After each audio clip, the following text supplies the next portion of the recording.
Magandang araw po sa inyo lahat. Ito po ay nakakaiba sa iba't ibang video na aking ginagawa.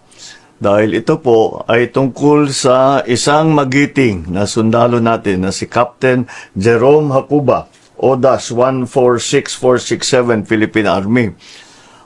Kung nakita nyo po, ang ating butihing kapitan ay nabulag dahil nasabugan po ng bomba. Nagjo-duty siya at ito yung nangyari sa kanya.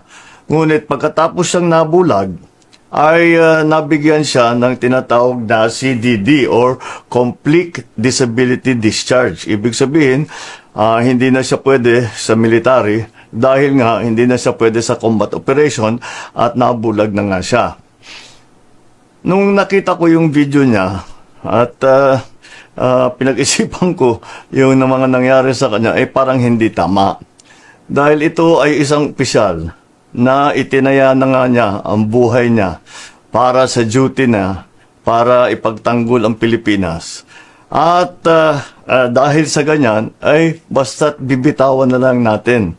Ay hindi naman yata makatarungan yan. Kaya binigyan ko ng instruction ang ating Chief of Staff na isuspindi na yung CDD ni Captain Hacuba.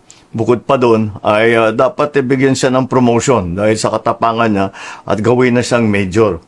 At maghanap po tayo ng mga iba't ibang posisyon na pwede pa naman siya yung ating mga tinatawag na the major adaptive duties. Kasi kahit kahit nabulag na po, marami pa ring duty na pwedeng gawin ng isang sundalo, lalong-lalo na sa isang sundalo na may 15 years na experience. Maraming maidadagdag at maitutulong sa atin yan. In-instruction ko rin ang ating Secretary of National Defense na pag-aralan ulit itong polisiya natin para hindi naman mangyari ulit ito na ang isang sundalo natin na nasaktan dahil sa sakripisyo niya, dahil ginagawa niya ang duty niya para ipagtanggol ang Pilipinas, ay basta't pagka nasaktan ay basta't bibitawan na lang natin. Hindi naman tama yun.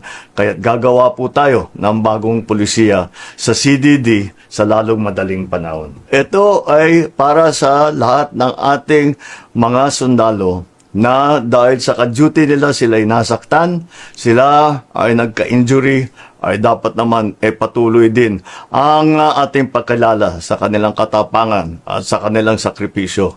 Kaya ito po ang pagbabago na gagawin natin. Mabuhay ka!